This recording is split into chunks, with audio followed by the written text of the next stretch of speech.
있죠. 요한일서 4장 7절부터 5장 3절까지 우리 조금 긴 말씀 본문이지만 우리가 이 뭐라고 하죠? 사랑의 사도, 사랑의 편지입니다. 러브레터예요. 우리가 러브레터 이렇게 볼 때 설레이잖아요. 우리 설레이는 마음으로 우리 한 절씩 한 절씩 그 내용을 생각하면서 한번 봉독해 보도록 하겠습니다. 제가 4장 7절을 먼저 읽겠습니다. 사랑하는 자들아, 우리가 서로 사랑하자. 사랑은 하나님께 속한 것이니 사랑하는 자마다 하나님으로부터 나서 하나님을 알고, 사랑하지 아니하는 자는 하나님을 알지 못하나니 이는 하나님은 사랑이심이라. 하나님의 사랑이 우리에게 이렇게 나타난 바 되었으니 하나님이 자기의 독생자를 세상에 보내심은 그로 말미암아 우리를 살리려 하심이라. 사랑은 여기 있으니 우리가 하나님을 사랑한 것이 아니요 하나님이 우리를 사랑하사 우리 죄를 속하기 위하여 화목 제물로 그 아들을 보내셨음이라. 사랑하는 자들아, 하나님이 이같이 우리를 사랑하셨은즉 우리도 서로 사랑하는 것이 마땅하도다. 어느 때나 하나님을 본 사람이 없으되 만일 우리가 서로 사랑하면 하나님이 우리 안에 거하시고 그의 사랑이 우리 안에 온전히 이루어지느니라. 그의 성령을 우리에게 주심으로 우리가 그 안에 거하고 그가 우리 안에 거하시는 줄을 아느니라. 아버지가 아들을 세상의 구주로 보내신 것을 우리가 보았고 또 증언하노니 누구든지 예수를 하나님의 아들이라 시인하면 하나님이 그의 안에 거하시고 그도 하나님 안에 거하느니라. 하나님이 우리를 사랑하시는 사랑을 우리가 알고 믿었노니 하나님은 사랑이시라. 사랑 안에 거하는 자는 하나님 안에 거하고 하나님도 그의 안에 거하시느니라. 이로써 사랑이 우리에게 온전히 이루어진 것은 우리로 심판날에 담대함을 가지게 하려 함이니 주께서 그러하심과 같이 우리도 이 세상에서 그러하니라. 사랑 안에 두려움이 없고 온전한 사랑이 두려움을 내쫓나니 두려움에는 형벌이 있음이라. 두려워하는 자는 사랑 안에서 온전히 이루지 못하였느니라. 우리가 사랑함은 그가 먼저 우리를 사랑하셨음이라. 누구든지 하나님을 사랑하노라 하고 그 형제를 미워하면 이는 거짓말하는 자니 보는 바 그 형제를 사랑하지 아니하는 자는 보지 못하는 바 하나님을 사랑할 수 없느니라. 우리가 이 계명을 주께 받았나니 하나님을 사랑하는 자는 또한 그 형제를 사랑할지니라. 예수께서 그리스도이심을 믿는 자마다 하나님께로부터 난 자니 또한 낳으신 이를 사랑하는 자마다 그에게서 난 자를 사랑하느니라. 우리가 하나님을 사랑하고 그의 계명들을 지킬 때 이로써 우리가 하나님의 자녀를 사랑하는 줄을 아느니라. 함께 읽겠습니다. 하나님을 사랑하는 것은 이것이니 우리가 그의 계명들을 지키는 것이라. 그의 계명들은 무거운 것이 아니로다. 아멘. 우리 한번 좌우에 있는 우리 청년 지체들과 또 한번 이렇게 좀 격려하면서 인사했으면 좋겠습니다. 하나님의 사랑을 실천합시다. 시작. 하나님의 사랑을 실천합시다. 하나님의 사랑을 실천합시다. 우리 한 번 더 계명을 실천합시다. 시작. 계명을 실천합시다. 계명을 실천합시다. 네, 여러분, 우리는 계속해서 이 사랑의 사도 요한서신서를 함께 보고 있습니다.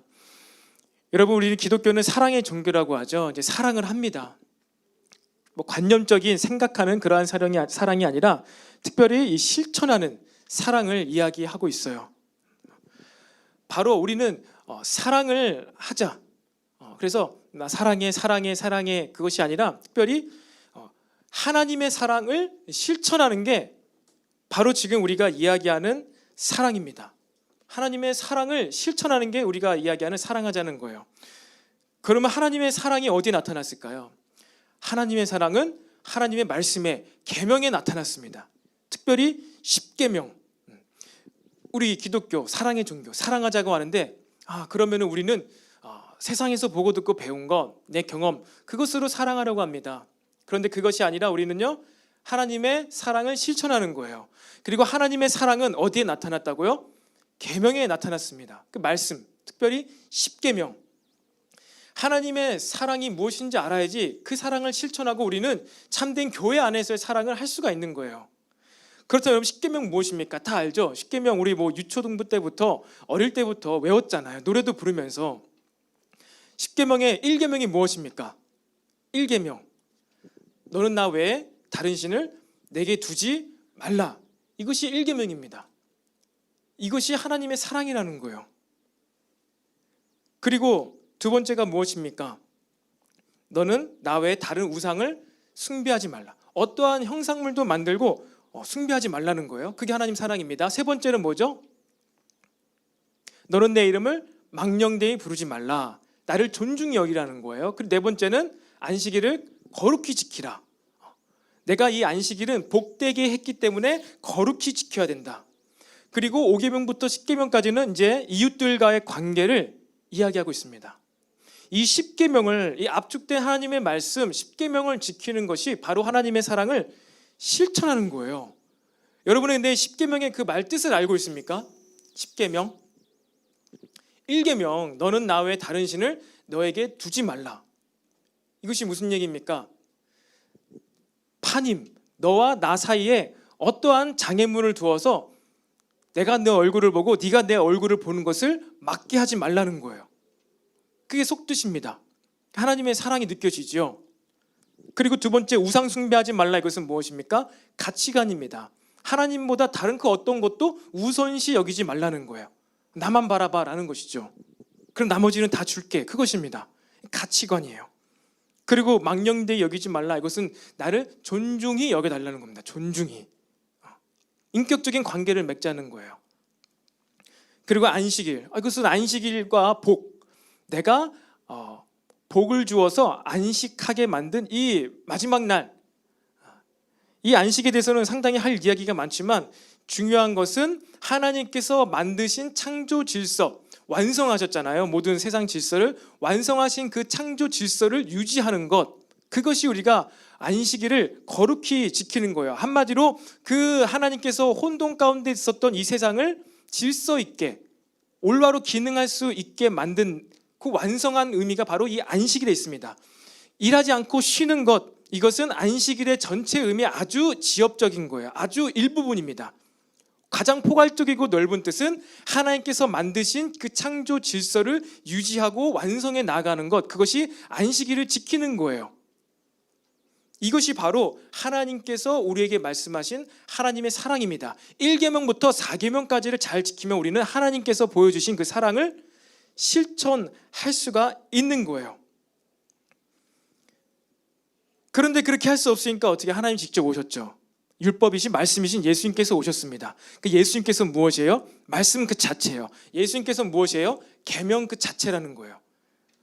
바로 네와 나 사이에 무엇을 두어서 얼굴 보는 것을 막지 마라. 내 주변에 우상을 두지 말라. 그 얘기는 뭐예요? 예수님께서 직접 오셔버린 거예요. 그 임재, 하나님의 얼굴, 하나님의 이미지, 그것이 직접 육신으로 이 땅에 오신 분이 바로 예수님이세요. 1계명을 이루셨죠. 하나님께서 직접 이루신 거예요. 그리고 예수님께서 이 땅에서 그러면 우리와 함께 계시기만 했나요? 그냥 우리가 언제든지 갈 때마다 둥둥둥 떠다니는, 그렇게 뭐 이렇게 따라다니는 것처럼 그냥 그렇게 함께 하시고 임재만 하셨나요? 아니죠. 무언가 많은 거 하셨어요. 무언가 일을 하셨어요. 가치관을 가지고 선한 것, 가장 좋은 것을 위하여서 이 땅 가운데서 행동을 하셨어요. 하는 예수님의 가치관, 그걸 보여주신 것이죠. 무엇인지. 그리고 예수님의 이름, 예수님이 마지막으로 어떤 모습으로 이 땅에서 올라가셨죠? 가장 영광스러운 모습. 비록 십자가에서 비참하게 죽으셨지만 결국에 예수님의 이름이 가장 존귀케 됐어요. 망령되이 끝나지 않았습니다. 가장 영광스러운 모습으로 예수님께서 올라가셨어요. 3계명을 이룬 것입니다. 그리고 예수님을 통하여 참된 안식이 선포된 것이죠. 그러니까요, 하나님께서는요, 구약에서 율법에서도 말씀하시고 그 말씀이신 그 자체이신 예수님을 통하여서 그 계명을요 스스로 온전히 이루어 가신 거예요. 이것이 바로 하나님께서 우리를 향하신 사랑이라는 거예요. 그럼 우리도 이와 같이 이 사랑을 실천하는 것이 바로 우리가 말하고 있는 사랑하자라는 것입니다. 그리고 그 예수님께서 5계명부터 10계명까지 무엇입니까? 사람들을 위해서 살아가셨고 사람들을 사랑하시고 세우셨습니다. 제자들을 세우신 것이죠. 5계명부터 10계명까지 행할 수 있는 제자들을 세우고 가셨습니다. 사랑하는 청년 여러분, 우리도 이러한 사랑을 하게 되길 바라요. 실천하는 사랑 계속 우리 외치고 있죠. 삶에서 우리가 지난 송년회 때 이벤트로 챌린지를 했었잖아요. 말씀을 지키고 이 사랑, 계명을 실천하는 챌린지를 해서라도 우리가 이 시즌 가운데 하나님의 사랑을 한번 실천해 보기를 간절히 소망합니다. 우린 계속해서 이러한 요한서신서를 나누고 있는데 이 요한서신서가 누구한테 주었죠?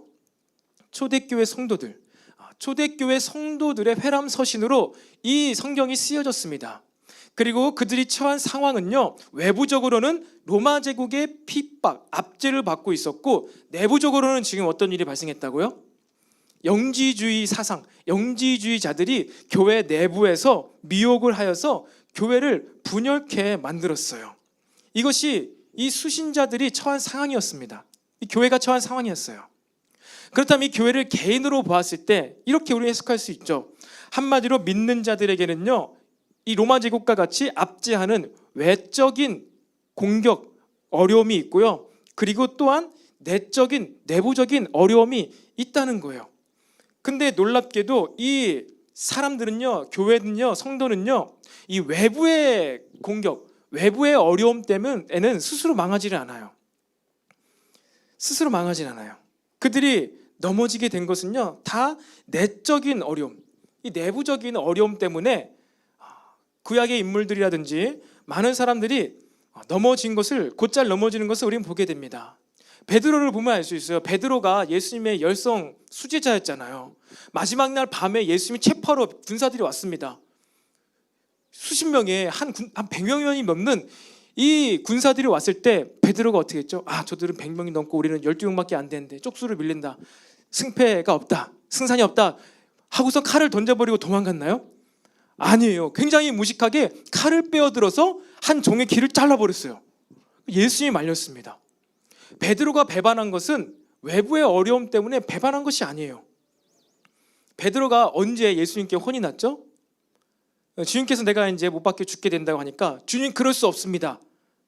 그게 넘어진 거예요. 왜 넘어졌죠? 베드로가 그때? 이제 주님께서 이스라엘, 우리를 로마 제국에서 해방시키시고 왕이 되시면은 내가 우의정이 되어가지고, 내가 국방부 장관, 내가 국무총리가 돼가지고 이 내 야망을 이룰 수 있을 텐데 예수님께서 죽겠다고 하니까 그럴 수 없다고 항변하는 거예요. 그의 내부에 있는 어려움, 그의 내부에 있던 야망이 그를 넘어뜨린 것입니다. 다윗의 가는 사건도 다윗은 항상 외부의 어려움, 골리앗이나 그리고 수많은 군사들이 잡으러 올 때는요, 다 이겨냈어요. 다 이겨냈어요. 하지만 왕이 되어서 궁전에서 논일다가 그 밧세바에 목욕하는 것을 보고 넘어졌습니다. 아담의 타락도 외적인 어려움이었나요? 그가 너무나 배고프고 너무나 힘겨워가지고 내가 저 선악감을 따먹어야지 살 수 있어 해서 따먹었나요? 아니죠. 내부의 어려움, 내적인 유혹, 사단의 미혹 때문에 아담과 하와가 넘어졌다는 것입니다. 한마디로 지금 우리 이 21세기에 살아가는 우리 교회 청년들은 마지막 때와 같은 일이 벌어지고 있다는 거예요. 이 초대교회와 같은 상황들이 벌어지고 있다는 것입니다. 이 초대교회 같은 상황에서 가장 큰 그런 공격이 무엇이라고요? 로마 제국? 아닙니다. 로마 제국이 아니라 바로 가장 큰 미혹은 우리 내면에서 울려 퍼지는 사단의 참소, 미혹, 유혹, 거짓말이라는 것이죠. 이 모든 내부의 참소와 거짓과 미혹과 유혹이 이 시간 예수님의 이름으로 떠나기를 선포합니다. 우리 내부의 유혹, 이것으로부터 자유함을 입어야 돼요. 지금 더 마찬가지죠. 지금 코로나, 지금 실제적인 외부에서 다가오는 이 바이러스 있잖아요. 이 코로나라는 내부의 위협이 존재합니다. 하지만 이러한 때 우리가 더 신경 써야 될 것은 뭐예요? 바로 내부의 적, 보이지 않는 적. 이 코로나도 눈에 안 보이긴 하지만 어쨌든 바이러스로 존재하잖아요. 근데 이 코로나 시기에 우리는요, 코로나가 아니라 바로 우리 내부에 우리의 믿음을 흔들고 있는 이 대적 사탄의 그런 공격을 볼 수 있어야 된다는 것이죠. 이 공격을 보고 방비할 수 있어야 한다는 것입니다. 제가 이제 작년 한 해를 마무리하면서 청년부 이름들, 명단들을 한번 보면서 참 그렇구나 하는 것을 깨닫게 되었어요.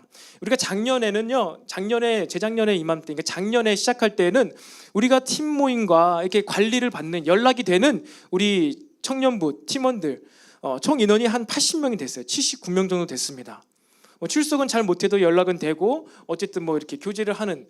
그런데 이제 올해로 넘어오면서 다시 한번 정리를 했어요. 다시 한번 정리하니까 연락이 되고 뭐 온라인으로라도 예배를 드리는 사람이 한 64명에서 5명이에요. 그러니까 한 15명이 붕 뜬 거예요. 15명이 온라인으로도 예배를 드리지 못하고 그리고 교제, 연락도 안 된다는 거예요. 여러분, 눈에 보이는 이 외적인 어려움, 코로나 때문에 그렇게 될 수 있을까요? 우리 코로나 때문에 온라인으로 예배를 드리잖아요. 코로나 때문에. 근데 문제는 코로나가 아니라는 거예요.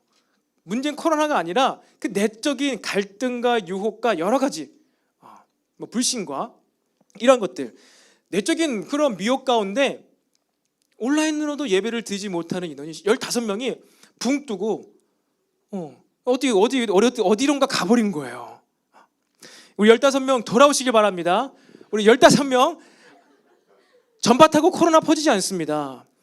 제가 작년에 진짜 황당한 얘기를 들었어요. 어떤 권사님이 막 그러는 거예요. 코로나가 전화를 걸어도 핸드폰 통해서 코로나가 전파된다는 거. 권사님이 사무실 와서 그렇게 얘기하시는 거예요. 우리 잠깐 히터를 꺼줘도 될 것 같아요. 제 막 속에서 열이 나고 있는데 나이 드신 권사님이세요. 어디서 그 소식을 들었다는 거예요. 아마 그럴 수도 있죠. 뭐 미신도 믿는데 뭔들 못하겠어요.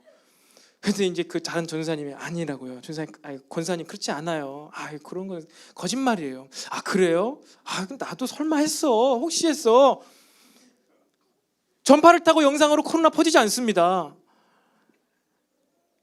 그런 막 미혹에 넘어가는 거예요. 이러한 때 우리의 믿음을 흔드는 것은요, 코로나가 아니에요. 보이지 않는 미혹입니다. 유혹입니다. 우리의 내적인 미혹, 이것이 사단의 미혹인지 우리가 분별하고 방비하게 되기를 바랍니다. 하나님께서 주시는 지혜와 계시로 보게 되기를 바랍니다. 한마디 눈에 보이지 않는 사단의 공격들이 있다는 거예요. 그리고 이 사단의 공격은요, 우리를 미혹시키고 분열케 만듭니다. 분열. 바로 우리와 너희를 분열시키는 그들이 있다는 거예요. 한번 따라해 볼까요? 우리와 너희를 분열시키는 그들이 있다. 시작. 우리와 너희를 분열시키는 그들이 있다. 이 지금 사도 요한은 그들을 이야기하고 있습니다. 그리고 그들은 계속 이야기하고 있다시피 전에 교회 안에 있다가 떨어져 나간 무리라는 거예요. 우리와 너희, 수신자들과 사도 요한을 분열시키는 영지주의자들, 그들이 있다는 것입니다. 그리고 그들은 적그리스도가 되었는데 그들은 과거에 우리와 함께 신앙생활했던 자들이다, 떨어져 나간 자들이다 라는 거예요. 여러분, 내부의 공격은요, 말 그대로 내부로부터 오는 것입니다. 그렇다고 해서 여러분, 사람을 떠올리지 마십시오. 사람을 떠올리지 마십시오. 사람을 통해서 사단이 역사한다는 거예요. 사단이 사람을 통해서, 베드로를 통해서 그러한 미혹의 말들을 예수님께 내뱉게 만드는 거예요. 그렇다면 분열되면 어떻게 될까요? 분열, 나누어짐, 분단, 분리, 분열. 여러분, 이 단어를 들으면 어떠합니까? 마음이 평안해지나요? 분열됐다, 분리되었다, 나뉘어졌다. 부정적인 단어입니다. 분열되는 것, 나뉘는 것은요, 뭔가 긍정적이지 못해요. 부정적인 것 같습니다. 분열이 왜 나쁠까요? 분열이 왜 나쁠까요? 그렇다면 좀 각자 살고 분열되고 나눠지는 게 뭐 그렇게 꼭 나쁠까?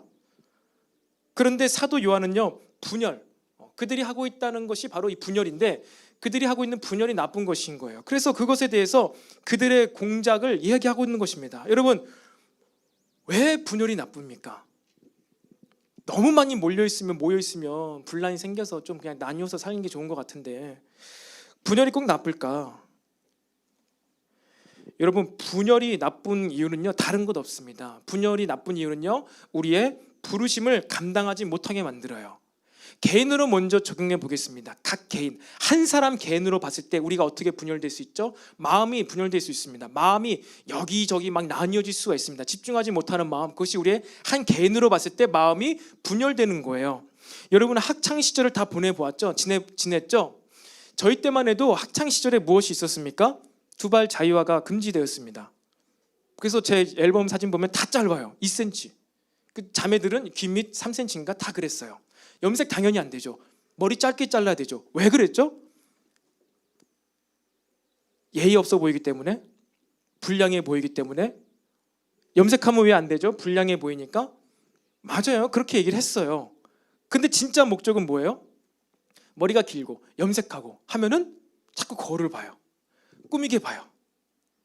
꾸미게 봐요가 아니라 꾸미려고 해요. 꾸미고 보고 그래요. 제가 중학교 때에도 여자 자매들은요 항상 이 손거울이 있었어요. 그래서 항상 이렇게 거울을 보고 했고, 뭐 남학생들은 볼 것이 없었습니다. 다 이제 깍두기니까 짧으니까 볼 것이 없었어요.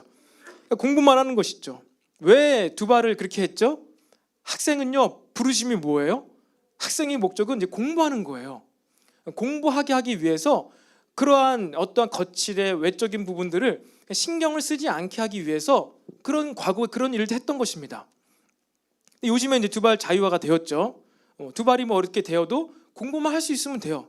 이제 다 자유화됐고 뭐 다 이렇게 뭐 염색하고 뭐 하니까 모르겠습니다. 근데 어쨌든 머리가 길고 염색도 할 수 있고 하면요 아무래도 공부하는 데보다는 더 마음이 많이 나눠지게 돼요. 공부에 집중하는 것에 방해가 될 수도 있습니다. 그래서 학창 시절에 저희들은 사귀는 것도 굉장히 터부시했어요. 왜? 사귀면 맨날 둘이만 있으니까 뭘 못해요? 공부를 못해요. 그 여학생, 그 남학생 떠올리느라고 공부를 못하는 거예요. 그래서 여기 광명시에 진성고 있지 않습니까? 거기는 교제하면 어떻게 되죠? 퇴학. 지금은 아닐 거예요. 지금은 바뀌었을 거예요. 근데 저희 때는 교제하다가 걸리면 퇴학이었어요. 그 제 중학교 동기가 한 명이 거기 갔었는데 그 동기 아는 언니, 그러니까 2학년 선배가 이제 퇴학당한 사람이 있어요. 진짜로 실제로. 이 진성고, 진성학원, 진성고 그 굉장히 그게 좋잖아요. 진학률이 좋잖아요. 대학교. 그러니까 싹 다 끊고 뭘 하게만 만들어요? 공부만 하게 만들어요. 저는 지금 뭐 학생분들은 사귀면 안 됩니다. 그 얘기하는 것이 아닙니다. 마음이 나뉘게 되면은 학생 때는 공부하는데 집중하지 못하게 될 수가 있다는 거예요. 근데 반면에 만약에 머리도 기르고 교제도 하고 남자친구 여자친구 사귀어도 공부만 잘할 수 있으면은 전혀 문제가 안 돼요. 제가 고등학교 때 그런 일이 있었어요. 고등학교 1학년 때부터 저희들은 항상 모의고사를 보면서 400점 만점 수능 항상 점수 이걸 계속 했는데 고등학교 1학년 때 제 친구가 남자애가 항상 이제 한 300점, 310점 맞던 애가 있었어요. 그리고 어떤 한 여학생은 한 360에서 370을 맞는 애가 있었습니다. 1등급이죠. 얘는 2등급, 3등급. 그런데 이 남학생이랑 여학생이 고등학교 3학년 때 사귀는 거예요. 여학생은 굉장히 모범생 여학생이고 남자애는 운동 좋아하는 남학생이었어요. 근데 3학년 되니까 막 사귀는 거예요. 되게 신기하더라고요. 저 잘 안 어울리는데 사귀어요. 근데 사귀더니 어떻게 될까요? 굉장히 여학생이 모범적이었어요. 뭘 하겠어요? 같이 공부하더라고요. 야자 시간에도 완전 서로 이제 저희 고등학교 때는 뭐 이렇게 이성교제 하는 걸 금지하지 않았습니다. 그래서 야자 시간에도 막 졸지 않고 서로 막 알콩달콩 하면서 이렇게 하는 거 저렇게 하면서 이 자매가 막 알려주는 거예요. 그걸 공부를. 그리고 토요일 그리고 그 당시에 주일 일요일에도 학교에 나와가지고 둘이서 희희낙낙하면서 그렇게 공부를 하더라고요. 이 3학년 말쯤 가서 그 남학생의 성적이 340까지 올라갔어요. 340, 350. 물론 그 둘이 뭐 계속 사귀지 않았어요. 깨졌어요. 나중엔 깨지고 대학교 가면서 빠빠이 했는데 여러분 이것은 무엇입니까? 사귀지 말라는 얘기가 아니라 학생의 부르심을 감당할 수 있는 그런 교제도 있을 수가 있다는 거예요. 그런데 두 남녀가 교제하면서 마음이 공부로 집중돼. 그 너무나 좋은 것이죠. 사귀어야죠. 사귀어야 됩니다. 여러분 마찬가지예요. 교회도 마찬가지입니다. 교회의 구성원이 여러 가지로 나뉘고 분열되는 건 나쁜 건데 그럼 왜 나빠요? 서로 싸우니까 나빠요? 뭐 직무심이 막 더 표출되고 교회가 소란스러우니까 나쁜 거예요? 물론 그것도 나쁩니다. 나빠요. 나쁜 건데 본질적으로는 뭐예요? 나뉘고 분열되면 교회의 부르심을 감당하지 못하는 거예요. 광명시에도 많은 교회들이 분열되고 깨집니다.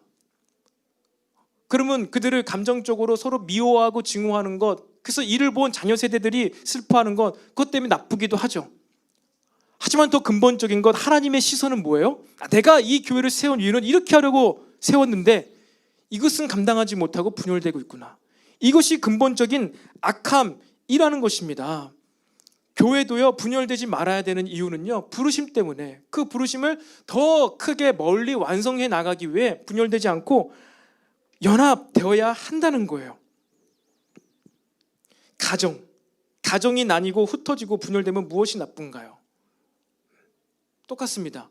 가정이 함께 이루어야 부르심이 있는데 그것을 감당하지 못하게 되니까 좋지 못한 거예요. 여러분, 가정 가운데 부르심이 있습니까? 여러분, 가정이 생활이 행복합니까? 안 그래도 다 각방 쓰고 대화도 안 하고 밥 먹을 때도 대화도 없고, 가정이 행복하지 못한 이유는요, 화목하지 못한 이유는 뭐예요? 가정이 한마음이 되어서 어떠한 공동의 목표를 수행하는 그것이 없기 때문에 가정이 행복하지 못한 거예요. 근데 세상적인 목표가 있을 수 있습니다. 우리의 모든 사람들, 모든 가정들, 부모님들의 목표는 무엇이지요? 돈을 많이 벌고 잘 먹고 잘 살아서 행복한 결혼 생활하는 것. 이것이 우리 모든 어떠한 부모님들 우리의 목표일 수 있습니다. 그것을 목표로 뭉친다면요 행복할 거예요. 행복할 수 있습니다. 같은 목표라면은. 그런데 이 땅에서 살아가면서 우리가 그렇게 돈을 잘 열심히 모으고 결혼해서도 돈 많이 모아서 행복한 삶을 살 수가 있나요? 이곳에는 한 가지 전제 조건이 따르죠. 우리가 건강하고 사건이 안 나고 우리의 목숨이 붙어 있다는 전제 조건이 따릅니다. 근데 살아가다 보면은 병에 걸립니다. 질병에 걸립니다. 생명에 관련된 이슈가 발생돼요. 그리고 이것은 누구 손에 있어요?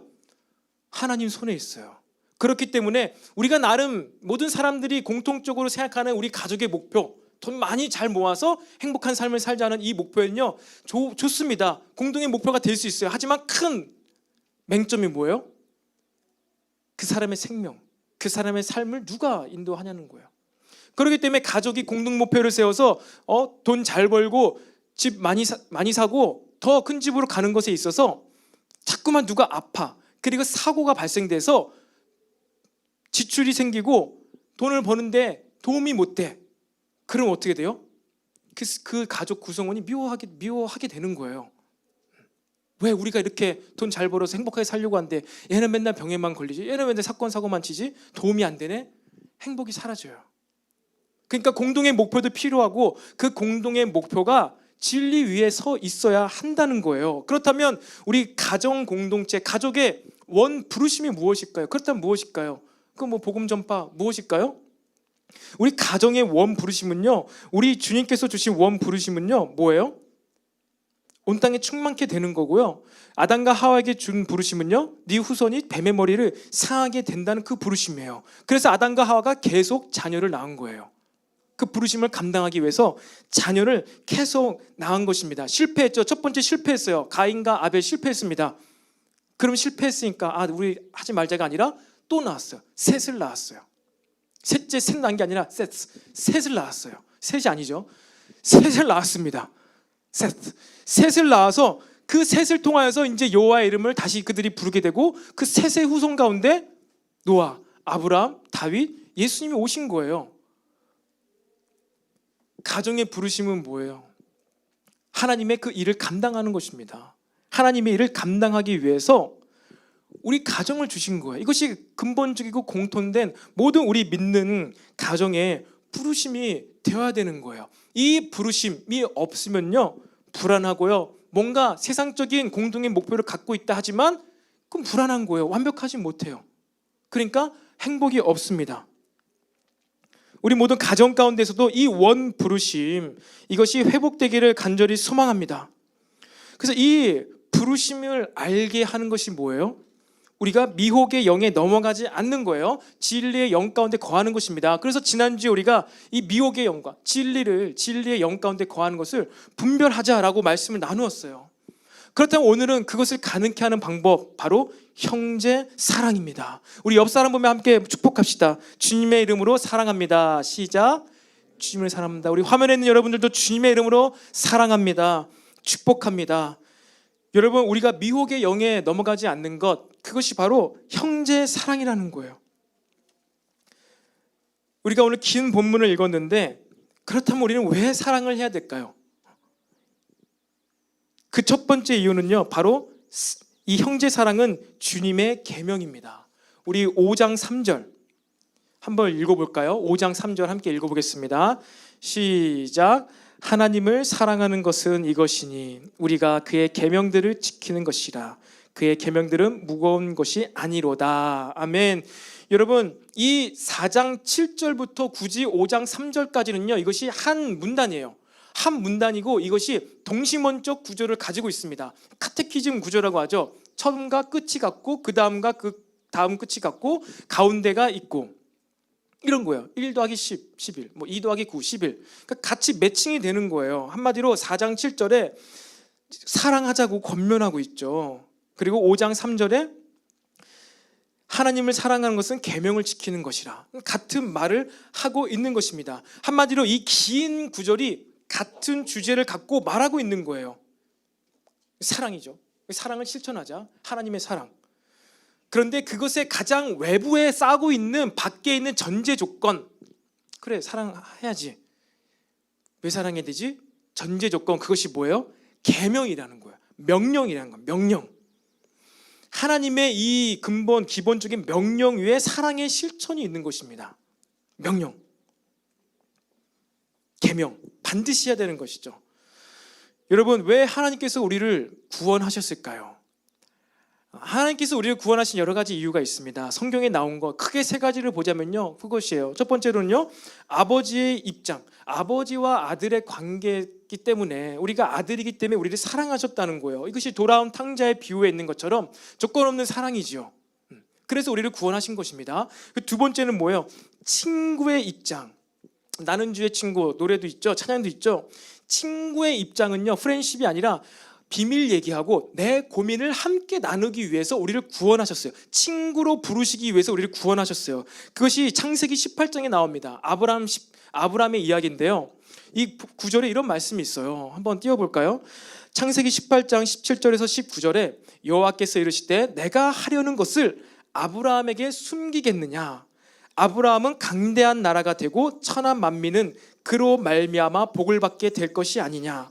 내가 그로 그 자식과 권속에게 명하여 여호와의 도를 지켜 의와 공도를 행하게 하려고 그를 택하였나니 이는 나 여호와가 아브라함에게 대하여 말한 일을 이루려 함이니라. 이것은 무슨 얘기냐면요, 이제 18장이에요. 이제 12장에서 아브라함을 부르시고 네 자손 많이 줄 거야. 그리고 시간이 흘러서 소돔과 고모라를 멸망하려 가는 그 세 사람, 하나님이죠. 천사들이라고 하는데 하나님입니다. 이 세 사람이 나타났는데 아브라함이 이제 막 떡반죽과 고기를 만들어 가지고 그들을 대접한 거예요. 그리고 나서 이제 사라가 웃죠. 이제 아들을 내년 이맘때쯤 아들 생긴다니까 그때 사라가 픽 웃어요. 그러니까 이삭이라 짓겠다. 그리고 나서 이들이 이제 툴툴 자리를 털고 어디로 가요? 아브라함의 조카 롯이 있는 소돔과 고모라를, 죄악이 만영한 그 나라를, 그 도시를 멸망시키러 갑니다. 그러면서 이 세 사람, 삼일체 하나님을 뜻하죠. 이 세 사람이 한 얘기예요.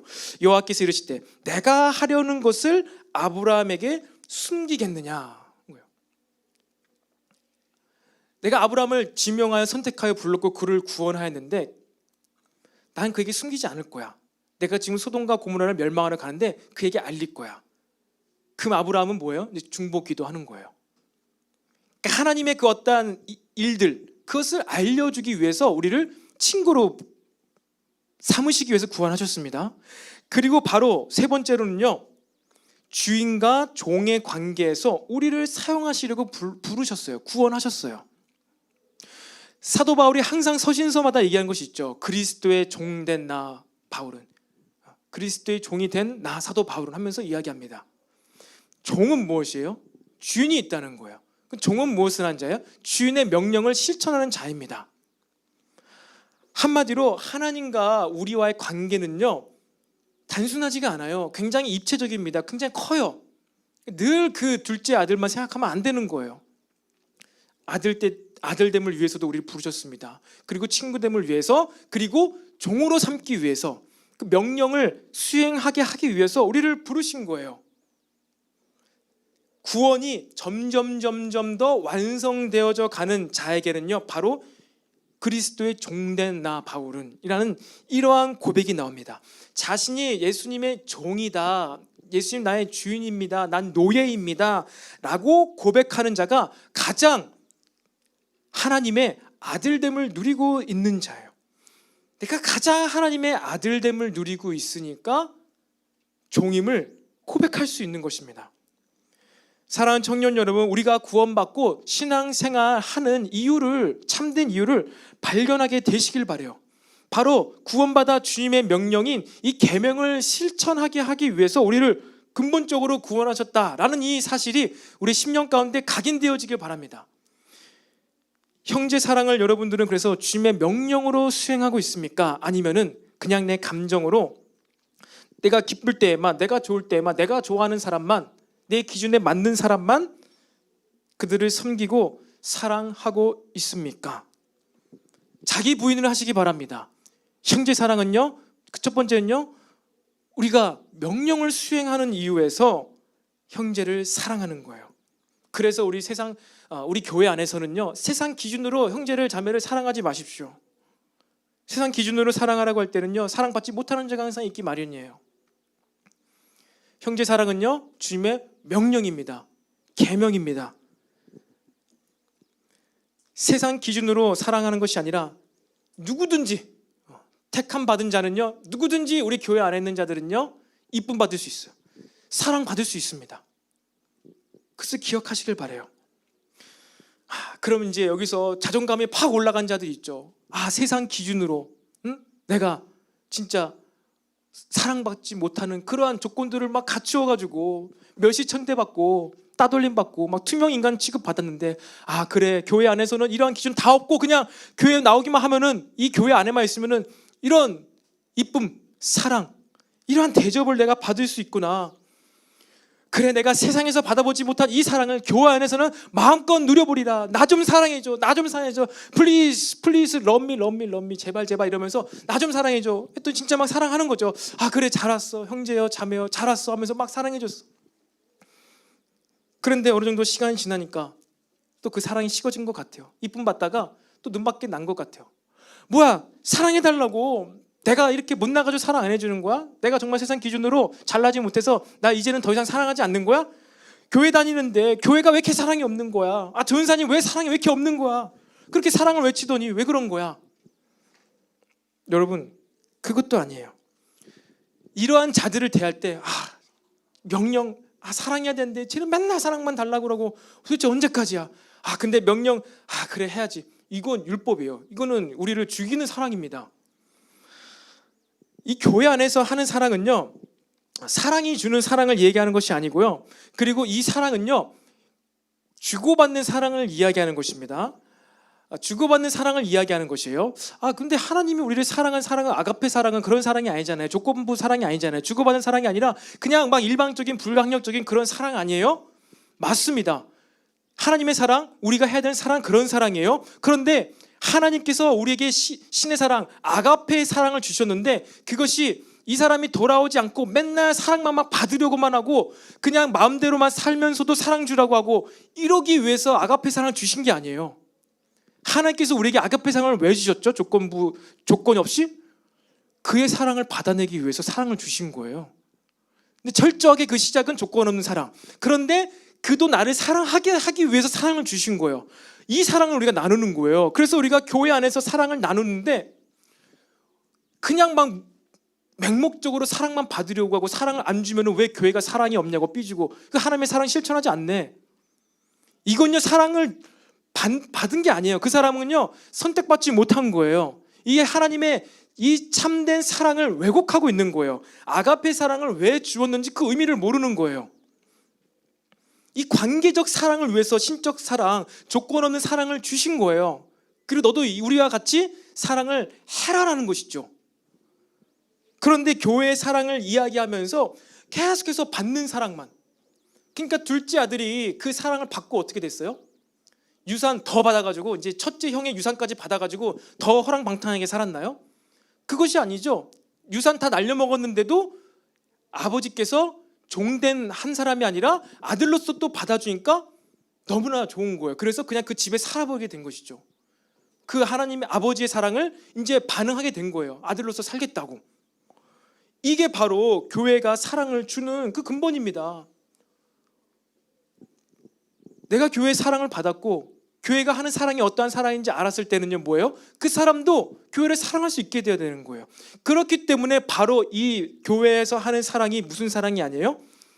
그 율법입니다. 근데 율법적이고 우리를 옥죄어오는 그러한 사랑이 아니에요. 5장 3절 마지막에 있는 것처럼 이 사랑은 무거운 것이 아니로다. 계명이고 율법이고 명령이면은 제가 날 죽을 때까지 사랑 안 해도 그냥 막 사랑만 해야 되고 막 명령을 수행하면서 힘들게끔 막 사랑해야 될 것 같아서 이 엄청난 사랑의 짐 때문에 내가 죽을 것만 같은데 무거운 것이 아니래잖아요. 왜 아니에요? 주고받게 되니까, 서로 관계적 사랑을 맺게 되니까 이것이 힘든 게 아니게 된다는 거예요. 사랑하는 청년 여러분, 이 하나님의 사랑, 이 하나님의 의도, 왜 사랑을 주셨고 도대체 이 사랑은 무슨 사랑을 말하는 것인지를 깨닫게 되기를 바랍니다. 그래서 나중에 요한 2서에 넘어가면요, 이 사도 요한, 장로된 사도 요한이 무엇라고 얘기하냐면요, 교회 안에서 떠나간 그 자들, 적그리스도들, 영지주의 영에 미혹된 자들, 그래서 우리 교회를 다시 분열케 하는 그러한 자들과는요 인사도 하지 말라 그래요. 인사도. 와, 진짜 사랑 없다, 어떻게 이렇게 냉정하냐? 아니, 그렇게 말하고 있어요. 사랑의 사도 요한이 인사도 하지 말래요. 교회에서 떠나서 나가서 의도를 가지고 교회를 분열시키는, 사랑을 주는데 그것을 막 이용해가지고 악하게 쓰는 그들과는 인사도 하지 말라 그래요. 인사도 하지 말랍니다. 교제도 하지 말라는 거예요. 마음 먹고 의도를 갖고 교회를 분열시키는 자들이라는 것이죠. 그런데 그들은 뭐예요? 교회를 떠나간 자들, 부르심은 모르겠고 교회 부르심은 모르겠고 그냥 영적인 체험, 예수님과 관계는 체험, 그들이 지식, 그들이 깨닫은 것, 그들의 어떤 기준, 그것만 자꾸 얘기하면서 교회를 연합하지 못하고 분열시키게 만드는 자들, 그들과는 인사도 하지 말라는 것이죠. 여러분, 이 계명은요, 하나님을 사랑하고 서로 사랑하라, 이웃을 사랑하라는 말씀은요 어디서 주셨죠? 십계명, 시내산에서 주었습니다. 이 출애굽한 이스라엘 백성 공동체에게 그 광야에서 서로 사랑하라고 주신 거예요. 세상 사람을 사랑하라고 준 게 아니에요. 이 계명은 우선은 이스라엘 백성들이 광야 생활할 때 사랑해야 된다. 그렇다고 해서 히브리인들만 사랑하는 것이 아닙니다. 출애굽할 때, 출애굽기 몇 장입니까? 12장 38절인가 보면은 이스라엘이 출애굽할 때 히브리인들만 출애굽한 게 아니에요. 수많은 잡족과 짐승과 나귀들이 그 애굽을 나왔더라라고 기록되어 있습니다. 제가 욕한 게 아니라 성경에 그렇게 써 있어요. 보세요. 잡족이 돼요. 잡족. 이스라엘 민족, 히브리 민족이 아닌 그냥 수많은 족속들이 같이 나왔고 그들이 이스라엘 백성과 함께 광야 생활했고 그들이 함께 거했습니다. 이미 그런 배타적인 사랑 얘기한 것이 아니에요. 하나님을 믿고 알고, 와, 이 하나님이 엄청난 하나님이시구나 하는 것을 알고 그들과 편승해서 믿음으로 그들을 붙잡고 하나님을 선택한 자들은요, 하나님이 이 사랑의 관계 가운데로 들여보내 주신다는 거예요. 그러면 세상 단절해야 됩니까? 그렇지 않아요. 그래도 사랑을 좀 해야 될 것 같은데. 그러면 여러분, 예수님은 어떻게 했습니까? 제자들만 사랑했고 자기를 따라오는 그 무리만 사랑했나요? 그렇지 않아요. 막 창녀들 사랑하시고요, 세리와 그 죄인들 다 사랑하셨어요. 근데 어떻게 사랑하셨죠? 그 수가성의 여인한테 그래 여인아, 네가 남편 5명이나 바꾸고 힘들지? 내가 사랑해줄게, 일로 와 하면서 막 이렇게 하지 않으셨어요. 사랑 얘기 하나도 안 했어요. 무슨 얘기부터 하셨죠? 진리 얘기부터 했습니다. 참된 예배, 그리고 내가 바로 그다, 복음이다. 세상 사람들에게는요 복음이 필요한 거예요. 예수님이 필요한 거예요. 예수님이 처음부터 I love you, you love me, we love you 이렇게 얘기하지 않으셨어요. 처음에 예수님께서 뭘 선포하셨죠? 회개하라, 천국이 가까이 왔느니라. 복음을 먼저 선포하셨어요. 복음. 그 세상을 대해서는요 우리가 사랑하는 방법이 뭐예요? 복음을 선포하는 거예요. 예수님 믿으세요. 그리고 우리 가운데서는요 뭐 하는 것이죠? 사랑의 규제를 나누는 거예요. 주고받는 관계적 사랑을 나누는 거예요. 여러분, 이것을 명확하게 구별하시기 바랍니다. 그렇지 않으면요 우리는요 이 사랑이 율법에 매여 있어가지고 세상 사람을 나 이렇게 싫어하는데 내가 어떻게 그들을 사랑할 수 있을까? 그들에게 복음을 선포하는 겁니다. 복음을, 진리를 외치는 거예요. 그렇다고 막 무례하게 막 이렇게 하는 것이 아니라 아주 예의 있게 진리를 선포하는 것이에요. 이렇게 사랑하라고 하니까 마치 사랑하면 약한 사람 같고 막 연약하고 막 루저가 되는 것 같고 막 그렇게 여러분들 혹시 생각하십니까? 그 잘못된 패러다임이 잘못된 모태신앙의 예스맨의 그게 이 사랑의 개념까지 들어가 있는 거예요. 여러분 세상 사람에 대해서 약해지지 마십시오. 그들에 대해서는요 우리가 복음을 진리를 선포하고 그 복음대로 진리대로 떳떳하게 당당하게 살아가는 것입니다. 그리고 우리가 이 교회 안에서 이제 뭐예요? 주고받는 사랑을 하면 돼요. 세상적 기준이 아니라 무엇을 위해서? 부르심을 위해서 그 목적을 두고 서로 주고받는 사랑을 하게 되길 바랍니다. 여러분 이 형제 사랑의 큰 계명에 대해서 자유함을 얻게 되시기를 바랍니다. 이것은 우리를 자유케 하기 위해서 우리를 행복하게 하기 위해서 형제의 사랑에 대한 큰 계명을 주신 거예요. 그리고 이 형제를 사랑함으로 말미암아 우리는요 미혹으로부터 지킴을 받을 수 있습니다. 내가 형제를 사랑하는데 그의 어떤 반응에 집중하는 것이 아니라 내가 형제를 사랑하는 그 내 마음을 보면서 아 내가 이 진리 가운데 거하고 있구나라는 것을 굳게 믿게 되기를 바랍니다. 이것이 형제의 사랑의 바로 그 계명이에요. 미혹의 영으로부터 우리를 지키는 형제의 사랑입니다. 그리고 두 번째 우리는 왜 사랑할 수 있습니까? 그렇다면 우리는 왜 사랑할 수 있죠? 그것은 하나님께서 사랑할 수 있는 증거를 주셨기 때문이에요. 두 번째 패러그래프가 보면요 4장 9절과 4장 20절이에요. 두 번째 껍질입니다. 4장 9절 말씀 읽어볼까요? 시작. 하나님의 사랑이 우리에게 이렇게 나타난 바 되었으니 하나님이 자기의 독생자를 세상에 보내심은 그로 말미암아 우리를 살리려 하심이라. 20절에 누구든지 하나님을 사랑하노나 하고 그 형제를 미워하면 이는 거짓말하는 자니 보는 바 형제를 사랑하지 아니하는 자는 보지 못하는 바 하나님을 사랑할 수 없느니라. 아멘. 여러분 하나님의 사랑 안에 있다면 형제를 사랑할 수밖에 없다는 거예요. 왜냐하면요 하나님은 사랑이시기 때문에. 우리가 왜 사랑해야 되는가? 첫 번째는 계명입니다. 명령입니다. 순종해야 되는 거예요. 두 번째 사랑을 왜 할 수 있는가? 그 이유가 뭐라고요? 그 증거를 주셨기 때문에. 우리에게 사랑할 수밖에 없는 증거를 주셨기 때문에. 그리고 그 증거는 뭐예요? 우리가 형제를 사랑할 수밖에 없는데 우리가 먼저 하나님 안에 있기 때문이에요. 안에 있기 때문에.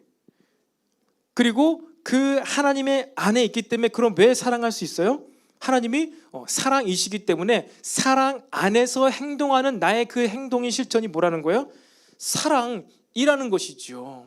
내가 빨간색 옷을 입고 있어요. 그러면 내가 움직일 때마다 행동할 때마다 다 빨간색이 됩니다. 그리고 내가 빨간색 선글라스를 끼고 있으면은 내가 어디를 보든지 간에 빨간색으로 보이는 거예요. 마찬가지예요. 우리가 하나님의 사랑 안에 있다는 것은요. 우리의 가치관, 우리의 관점 그것이 하나님이에요. 사랑이에요. 그러니까 사랑할 수 있게 된다는 거예요.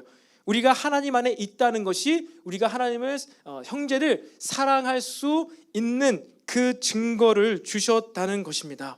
그렇다면 여기서 이 사랑은 도대체 뭐길래 왜 그 사랑 안에 있다고 해서 형제를 사랑할 수밖에 없는가? 여러분 사랑하면 무엇이 떠오르나요? 계속해서 사랑 얘기하는데 love, what is love? What do you think about love? What do you think of love? 하면 무엇이 떠오릅니까? 사랑. 장미꽃이 떠오릅니까? 아직까지도? 아니면 어떠한 영화에서 봤던 그 두 사람의 모습이 떠오릅니까? 한번 지금 떠올려 보십시오. 사랑, 사랑, 사랑, 사랑. 무엇이 떠오릅니까? 바로 여기서 말하는 사랑은 이해입니다. 이해, understanding. 우리가 하나님 안에 들어올 수 있게 된 것, 그것은 바로 하나님으로부터 이해를 받았기 때문이에요. 하나님께서 우리를 받아주셨다는 거예요. 용서해 주셨다는 거예요. 이해를 받아 보았다는 것이죠. 우리가 도무지 하나님도 알 수 없을 때, 그런 아무런 조건이 없을 때에도 불구하고 하나님께서 우리를 이해하시고 예수님을 보내셔서 하나님의 사랑을 나타내 주셨다는 거예요. 여러분 우리가 이 계명으로 율법으로 형제를 사랑하다 보면요, 사랑을 실천하다 보면요, 걸림돌이 무엇일까요? 가장 큰 어려움이 무엇입니까? 여러분 최근에 계속 이제 러브에게 사랑하자 이 시즌 말씀 나누면서 사랑을 한번 실천해 보려고 노력한 적이 있습니까? 무엇이 가장 어렵던가요? 바로 이해가 안 될 때. 쟤는 왜 저렇지? 내가 진짜 좀 섬겨주고 사랑하려고 했는데 내가 생각한 것과 전혀 반대, 내가 상상치도 못한 그런 행동, 액션, 말, 그런 반응, 난 이렇게 하려고 했는데 이렇게 반응할 수가 있지? 이해가 안 될 때 사랑할 수가 없는 거예요. 이해가 안 될 때. 그런데 우리가 어떻게 하나님 안에 거하고, 하나님 안에 거한다는 게 무엇이라고요? 바로 우리가 이해가 안 됐음에도 불구하고 우리를 이해해 주시고 우리를 그 하나님 안에 넣어 주신 바로 이 사랑. 우리가 이해를 받았기 때문에 우리는 형제를 사랑할 수가 있다는 것입니다. 이해하는 사랑, 이것은요 점점점 더 우리를 온전하게 세워 간다는 거예요. 우리를 온전하게 만드는 사랑, 그것이 바로 이 사랑이라는 것입니다. 그리고 이 사랑은요 마지막 날 때까지 이루어져 가는 거예요. 완성되어져 가는 거예요. 점진적으로 완성되어져 가는 사랑이 바로 우리가 하는 이 형제의 사랑입니다. 그리고 그것은요 이해하는 사랑. 내가 작년에는, 재작년에는 이해하지 못했는데 지금은 이해할 수 있고, 그리고 또 지금은 또 도무지 이해가 안 되는 그러한 반응과 액션과 말 때문에 내가 사랑에 방해가 돼. 하지만요 좌절하지 마세요. 낭망하지 마세요. 시간이 지나면요 그 사람을 이해하게 되고 그 사람을 이제 사랑할 수 있게 되는 거예요.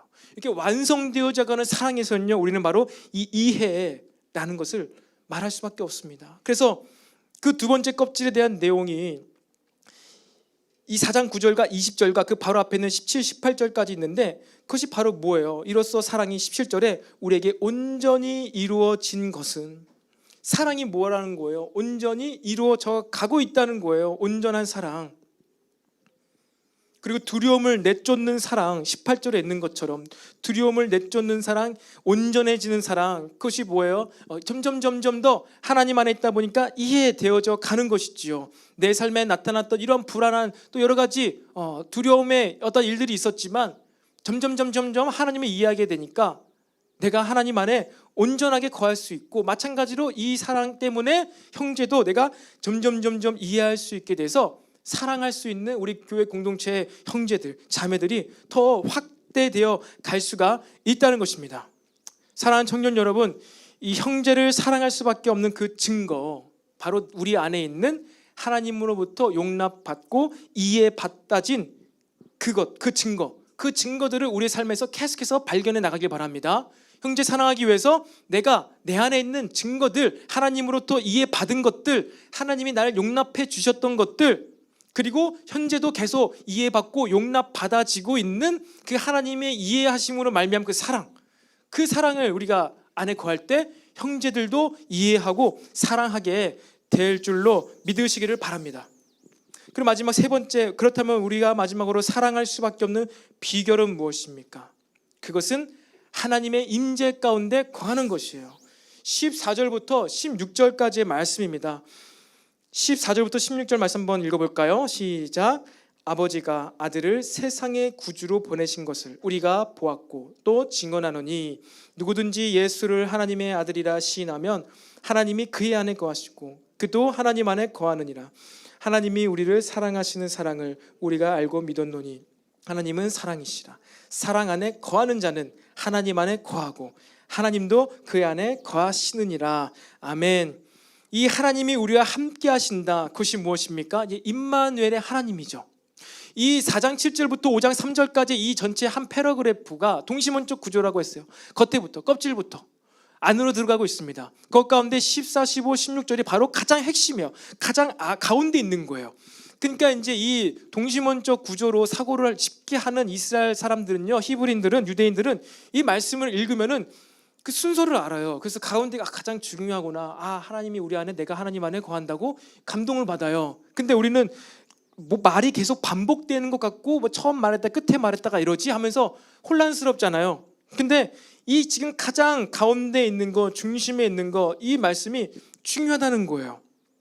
하나님 사랑을 실천하는 가장 중요한 비결이 바로 이 가운데에 있다는 것이죠. 문법적으로 보았을 때도 이것이 가장 중요하다는 거예요. 그것이 뭐예요?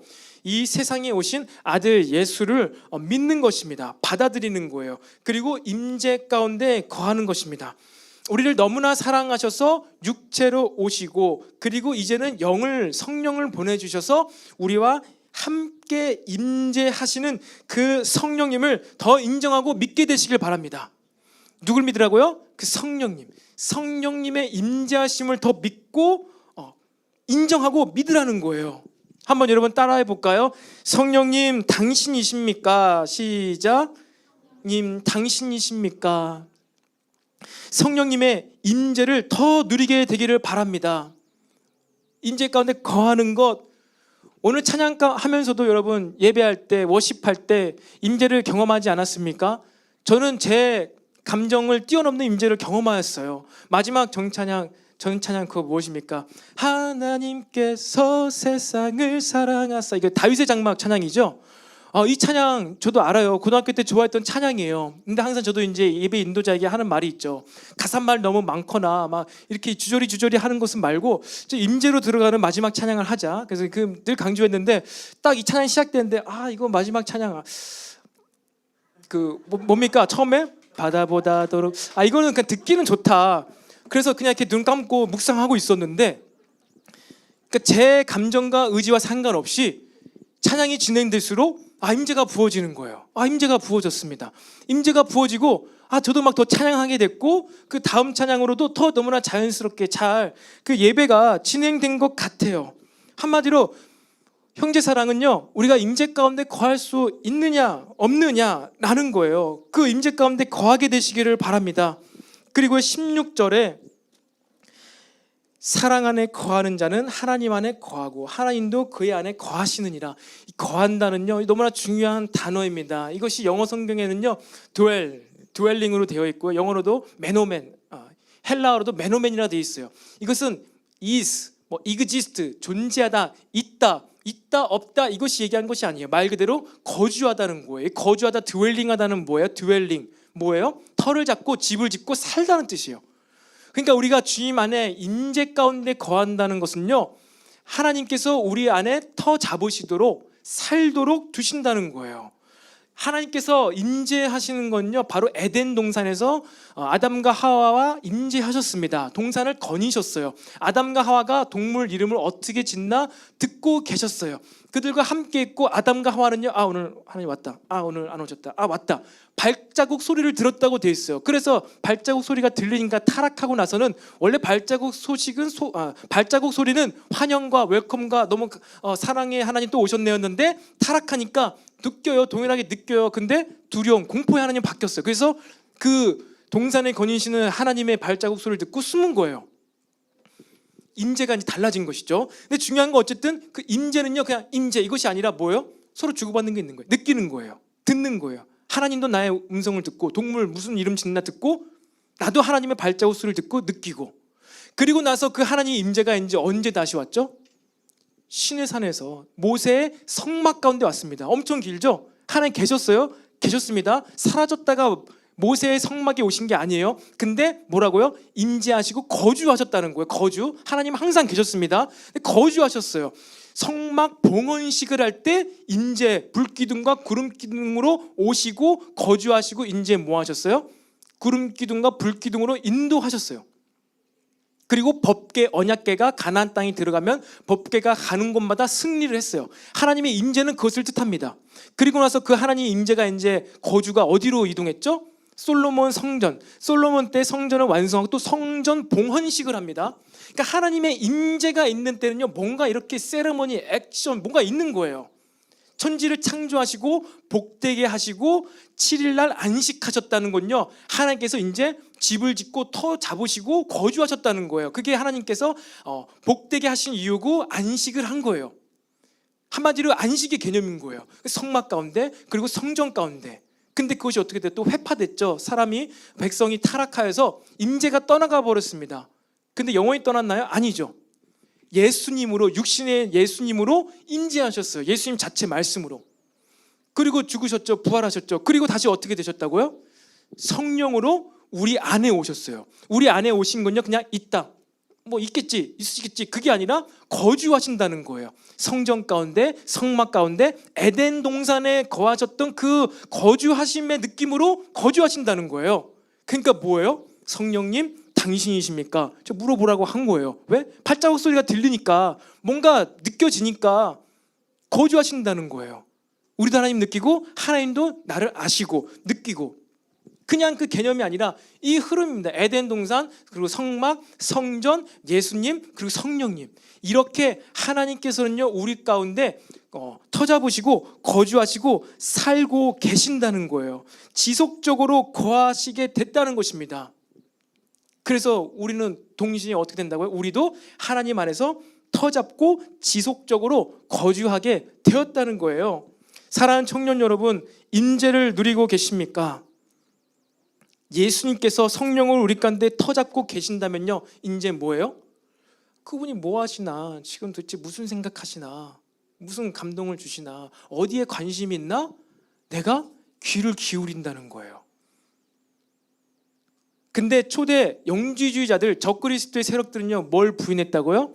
예수님의 육신으로 오심, 예수님께서 하신 일을 무시하고 그냥 어떠한 하나님과의 교감, 느낌, 영적인 신비 체험, 막 감동, 찌릿찌릿 지식들, 깨달음, 이것을 논했다는 거예요. 근데 사도 요한은요, 아니다, 예수님께서 영으로 우리 안에 거하신다. 그래서 우리가 하나님에 대해서 생각하고 느끼는 것, 경험하는 것, 뭐 찌릿찌릿, 이게 무엇을 통해서요? 그 예수님의 3대 사역, 지난 시간에 얘기했던 것처럼 바로 천국 선포와 치유와 가르치심, 이것에 대해서 지금 예수님, 하나님께서, 성령께서 나에게 무슨 말씀을 하시나, 그 임재 가운데 내가 거하는가를 고민하는 것, 이것이 바로 우리가 하나님 안에, 하나님이 내 안에 있는 자들에게 발생되는 그 현상, 그 특징이라는 것이죠. 바로 이것이 우리가 주님의 임재 가운데 거하는 것입니다. 그리고 뭐라고요? 지금 여기 주제는 그 뭐예요? 그 임재 가운데 거할 때 이 예수님께서 실제적으로 하신 그 3대 사역 가운데 그 감동을 받고 음성을 듣고 해나갈 때 형제의 사랑을 할 수 있다는 거예요. 한마디로 그 3대 사역, 그 부르심, 목적, 그것을 위해서 해나갈 때, 그 목적이 있으면서 우리가 인도받고 할 때 참된 사랑, 형제를 지금 내가 어떻게 사랑해야 되는가, 그것을 알게 된다는 것입니다. 그리스도의 임재가 없는, 성령님의 임재가 없는 영적인 지식, 사변적인 지식, 예수 그리스도의 임재가 없는 공허한 체험, 이 모든 것이 너무나 위험하다. 사도 요한은 배격하며 말하는 것입니다. 성령님의 임재가 없는 성공, 성령님의 임재가 없는 내 삶의 목적, 계획, 임재가 없는 것 가운데 행하는 모든 섬김, 봉사, 헌신, 이것을 사도 요한이 지금 배격하는 거예요. 그런데 영지주의자들은 성령님의 임재, 예수님께서 하신 그 사역은 모르겠고, 우리가 지금 잘해보자, 우리 잘 맞춰서 지금 중요한 예배인데 잘해보자, 잘할 수는 있겠죠, 겉으로 보기에. 근데 사도 요한은 그것을 아는 거예요. 이게 임재가 없다, 예수님이 계시지 않다, 여기는 없다. 그들이 지금 얘기한 것은 예수님이 없다, 굉장한 지식, 놀라운 깨달음을 이야기하고 있는데 그리스도의 임재가 없구나, 핵심이 없다는 거예요. 그런 식으로는요, 임재가 없는, 그리스도의 임재가 없는 모든 우리의 사랑과 잘 맞추어진 무슨 퍼포먼스나 예배나 이거 특송이나 형제의 사랑을 할 수가 없다는 거예요. 임재 없이 그냥 나의 노력으로 잘 맞추어진 것으로 무엇을 했는데 그것으로 어떻게 사랑할 수 있겠습니까? 그것은 무슨 얘기냐면은, 사랑은 뭐예요? 내 것을 줘야 돼요. 무언가를 줘야 돼요. 섬기면서 이해해주며 용서하는 게 사랑이에요. 근데 임재가 없는 것 가운데 타락한 본성이 있는데 어떻게 내 것이 그렇게 아깝고 내 감정과 내 어떠한 생각이 그렇게 중요한데 어떻게 형제를 사랑할 수 있겠습니까? 그럴 수 없어요. 임재 가운데 주님의 것을 받고 하나님의 3대 사역, 이 부르심에 우리가 집중해 있고 그것이 우리 삶을 이끌어갈 때 그것 가운데 우리는요, 섬기며 이해해주며 용서하며 사랑할 수 있게 된다는 것입니다. 사랑하는 청년 여러분, 계속해서 우리의 삶을 하나님의 임재 가운데 거하게 하시기를 바랍니다. 여러분 진짜 구원 받았다면은, 성령님께서 내주하고 계신다면은, 우리가 예배할 때, 찬양할 때, 말씀할 때, 말씀 들을 때, 기도할 때 여러분들 계속해서 무엇을 해야 되느냐? 성령님의 임재를 더 구해야 되는 거예요. 지금도 그냥 말씀 잘 듣고 계시죠? 말씀 잘 듣고 계시죠? 네, 어떻게 해요? 성령님의 음성에 귀 기울이면서 이 사람의 메시지를 들을 수 있어야 됩니다. 성령님의 음성에 귀 기울이면서 하나님의 간섭하심, 계속 우리 삶에 간섭하셔서 때로 오늘은 내가 회개할 부분을 알게 하시고, 때로 오늘 내가 무슨 결단과 선택과 이런 것들을 알게 하시는 것에 반응하며 신앙생활하게 되시기를 간절히 소망합니다. 여러분들 한 주간 얼마나 성령님의 임재 안에 거합니까? 이제 수련회가 또 오긴 하지만 여러분, 성령님의 임재, 이렇게 기도, 뜨거운 열정적인 예배, 이것은 수련회 때만, 어떤 특별한 집회 때만 느끼는 것이 아니에요. 터 잡고 집을 짓고 산다는 건 뭐예요? 계속 있는 거예요. 여러분, 일주일에 한 번만 집에 가는 거 아니잖아요. 매일 집에 가서 잠을 자잖아요. 집에서 잠자지 않고 하면 얼마나 피곤합니까? 불안합니까? 돌아갈 집이 없으면 얼마나 공허합니까? 집이 있으니까 감사하죠. 가정이 있으니까 돌아가잖아요. 마찬가지예요. 하나님은요, 우리 안에 계시면 무슨 얘기예요? 하나님을 느끼고 감동받고 내가 하나님의 음성을 듣고 하나님께서도 나의 어떠한 마음과 생각을 아시는 것을 원하신다는 것을 날마다 생각하는 거예요. 이게 임재예요. 날마다. 그래서 우리는 매 주일마다 예배도 뜨겁게, 그리고 더해서 우리는 이제 아침에 새벽에 6시에 무엇을 합니까? 우리 새가족, 우리 신입생 여러분들도 유튜브에다가 구독 알림 설정하셨나요? 구독 알림. 아침 6시면은 이제 올라오잖아요. 새청년, 새벽을 깨우는 청년에서 그 말씀을 묵상한 것을 공유합니다. 아침에 일어나면서 이제 말씀 묵상을 하는 거예요. 이 새벽을 깨우는 것에 대해서 우리 리더 그룹과 함께 도전을 받아서 우리가 6시에 이제 새벽을 깨우고 있는, 6시에 말씀을 올리고 있는데, 앞으로 우리가 좀 더 일찍 일어나면 어떨까? 그래서 미라클 모닝이라는 게 있다면서요. 그 변호사님 4시 반에 일어나가지고 막 그때부터 막 노메이크업으로 촬영도 하면서 열심히 사는, 근데 크리스찬이더라고요. 열심히 사는 그것을 이렇게 올려주셨는데 도전 받았어요. 우리도 미라클 워십 하자. 워십이 아니라 미라클 모닝 하자. 미라클 모닝 해가지고 5시에 우리가 이제 그걸 하자. 5시에 말씀 올려가지고 하자. 그리고 지난주에 보니까 한 우리 리더는 실수로 그 실시간으로 했더라. 실수간가요? 의도인가요? 실시간으로 아침 6시에 했더라고요. 그 새 청년을. 좋아, 그러면 실시간으로 하면서 좀 규제도 하면서 서로 깨워주고. 지금 뭐 하자는 거예요? 뭐 하자는 거예요? 지금 열심히 살자는 겁니까? 성공해서 나도 그 변호사처럼 변호사 되자는 겁니까? 여러분, 아침에 얼마나 바쁩니까? 겨우겨우 막 일어나가지고 늦었다, 빨리 막 세수하고 막 학교 가고 회사 가고. 임재 못 누려요. 못 느껴요. 그냥 정신없이 오늘도 할 일, 무엇부터 할지 그것만 떠오릅니다. 그런데 우리가 아침에 일어날 때부터 이 온라인 영상을 통하여서 우리 공동체만의 것을 통하여서 어찌하였든지 간에 임재를 누리는 것이죠. 우리 리더 청년들, 그리고 이제 미리 얘기했지만 우리 제자반 훈련생들이 이제 앞으로 그걸 섬길 거예요.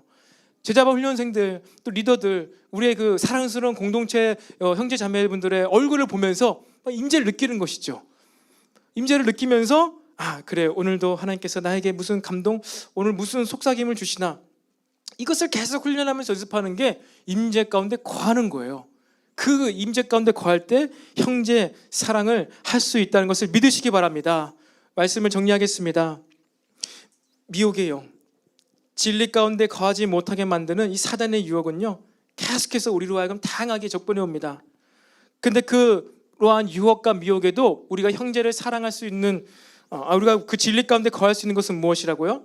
그것은 형제 사랑이에요. 형제 사랑은 무엇이에요? 하나님의 사랑을 실천하는 게 사랑이에요. 하나님의 사랑이 뭐예요? 어디 나타났어요? 어디 나타났다고요? 계명, 10계명 말씀에 하나님의 사랑이 나타났습니다.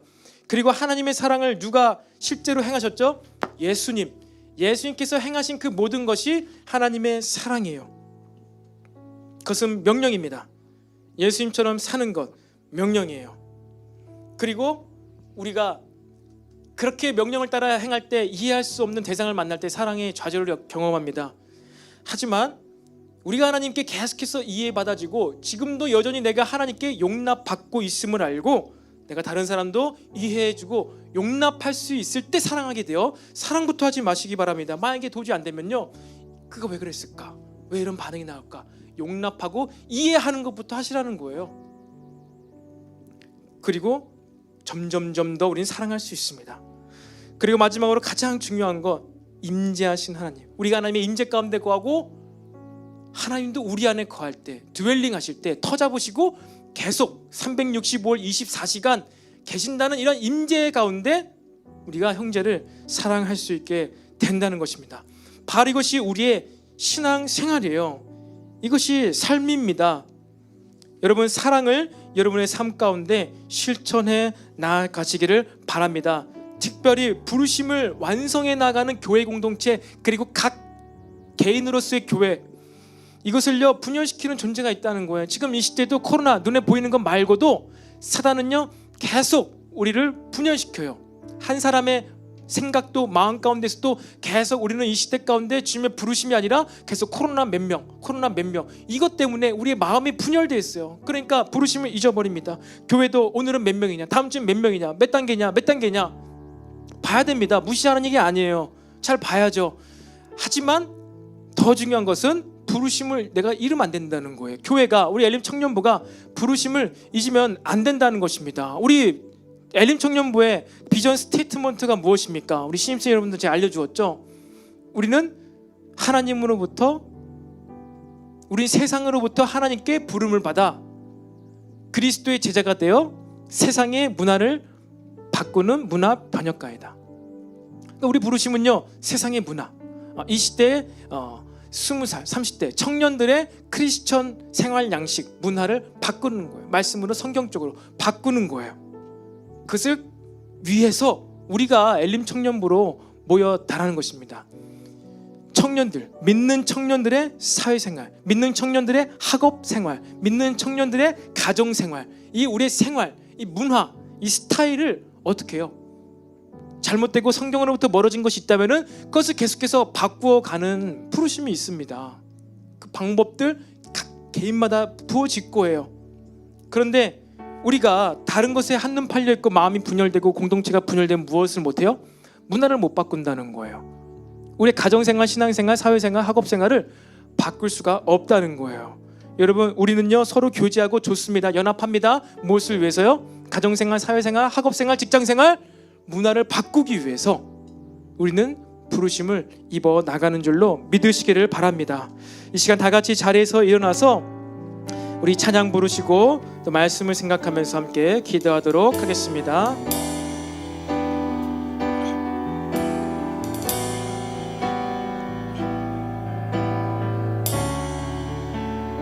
주의 사랑을 주의 선하심을, 주의 은혜를 생각해보라. 주의 은혜를 생각해보라. 하늘보다도 더 높으신 아버지의 사랑 크고 놀랍네. 아버지 사랑 크고. 우리 한 번 더 주의 사랑을, 주의 선하심, 주의 사랑을, 주의 선하심을, 주의 은혜를 생각해보라. 하늘보다도 더 높으신 아버지의 사랑 크고 놀랍네.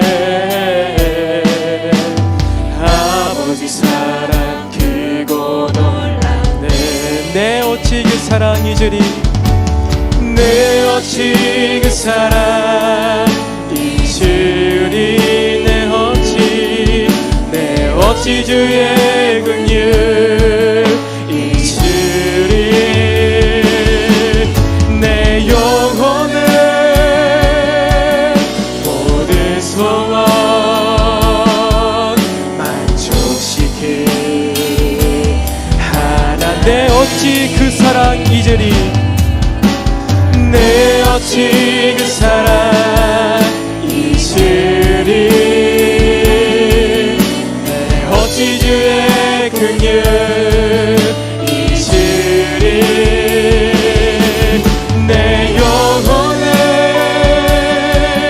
모든 소원 만족시킨 하나님. 나 길을 잃고 헤맬 때, 나 길을 잃고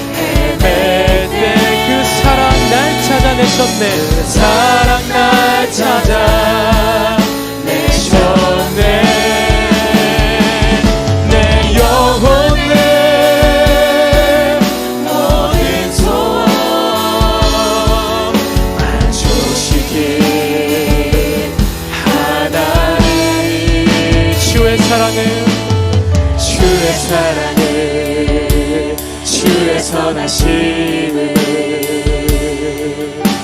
주의 은혜를 생각해보라.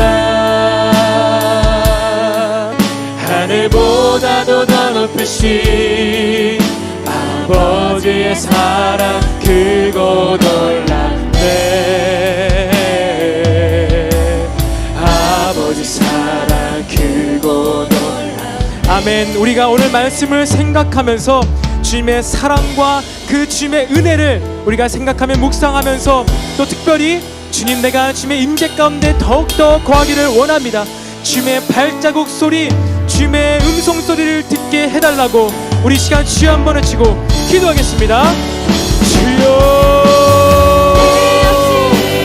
네, 주님 감사합니다. 오늘 우리에게 말씀하시고 하나님 주님의 사랑, 주님의 은혜, 주님의 선하심 알게 하시니 감사합니다. 네, 그렇습니다. 주님, 우리가 이 미혹의 시대 가운데, 이 적그리스도 영이 우리를 무너뜨리는 시대 가운데, 우리 믿음의 공동체를 분열시키는 이 대적의 공격들의 시대 가운데 아버지가 형제를 사랑함으로 아버지 우리 모든 대적의 공격으로부터 보호받게 하여 주시옵소서. 그들은 지식을 이야기합니다. 아버지, 그들은 더 나은 것, 더 멋져 보이는 것만을 이야기합니다. 하지만 주님, 우리는 주님의 임재하심, 하나님께서 함께 하시고 내 안에 계셔서 감동을 주시고 음성을 주시고 내 삶을 인도하시는 그 주님의 임재를 말하게 하여 주시옵소서. 그 주님의 임재하신 가운데 우리가 형제를 더 이해하게 하시고 받아들이게 하시고 용서하게 하여 주시옵소서. 그리고 하나님의 그 임재하신 가운데 주님의 계명을 실천하며 주님의 명령을 순종할 수 있는 아버지 우리 교회 공동체가 되게 하여 주시옵소서. 네, 그렇습니다. 형제사랑은 하나님의 사랑을 실천하는 것입니다. 하나님의 사랑은 계명 가운데, 말씀 가운데 이미 다 나타났습니다. 하나님의 계명은 이미 예수님의 인성을 통하여서 이 땅 가운데 선포되었습니다. 나타난 바 되었습니다. 우리가 예수님의 그 인격과 사역과 그 사역을 우리가 더 깨달아 알므로써 주님, 내가 형제를 사랑하게 하여 주시옵소서. 참된 형제 사랑이 무엇입니까? 우리가 교회 가운데서 해야 될 그 사랑이 무엇입니까? 사랑을 행하게 하여 주시옵소서. 그 사랑을 실천하게 하여 주시옵소서. 예, 주님의 사랑을 잊을 수가 없습니다. 우리에게 베푸신 주님의 긍휼하심, 그 은혜하심 가운데 더 우리가 거하게 하여 주시옵소서. 예.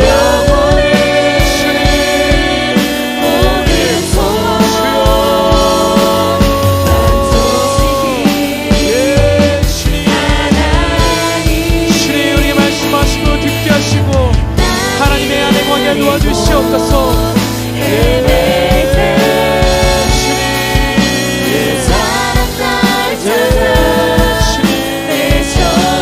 더욱더 주님의 깊은 임재하심 가운데 우리 공동체가 공동체적으로 들어가게 하여 주시옵소서.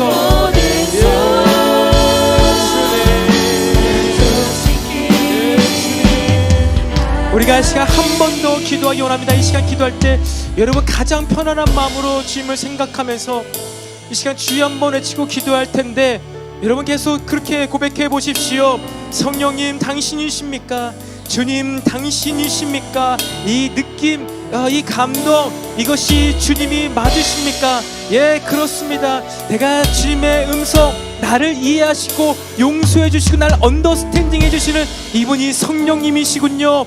네, 내가 더 주님을 환영합니다. 나를 더 사로잡아 달라고. 이 시간 우리 한번 주여 한번 외치고 기도할 때 더욱더 인격적으로 기도하시겠습니다. 주여.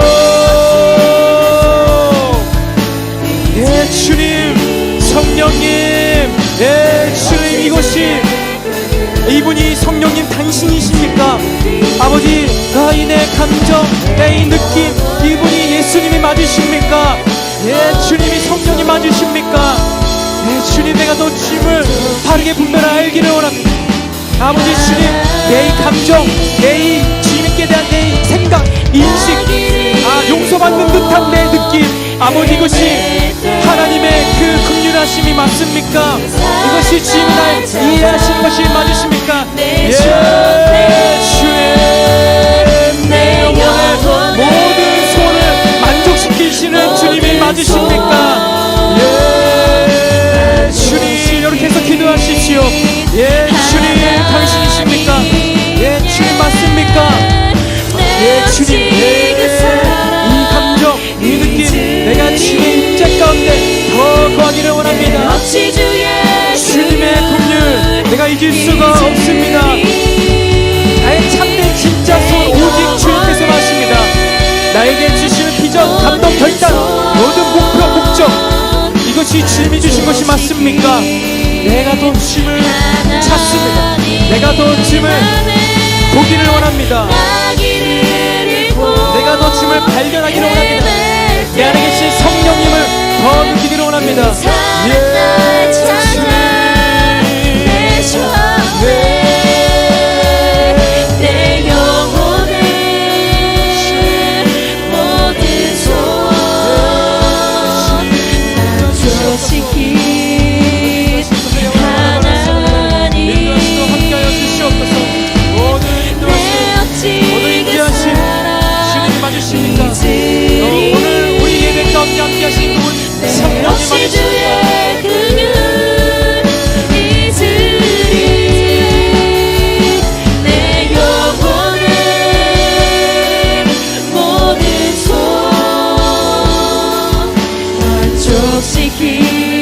우리 시간 함께 고백합시다. 내 어찌 그 사랑 잊으리, 내 어찌 그 사랑 잊으리, 내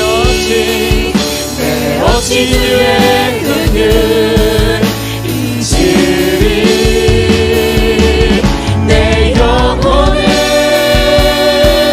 모든 소원 만족시키. 나 길을 잃고 헤맬 때, 나 길을 잃고 헤맬 때, 그 사랑 날 찾아 내셨네. 내 영혼의 모든 소원 만족시키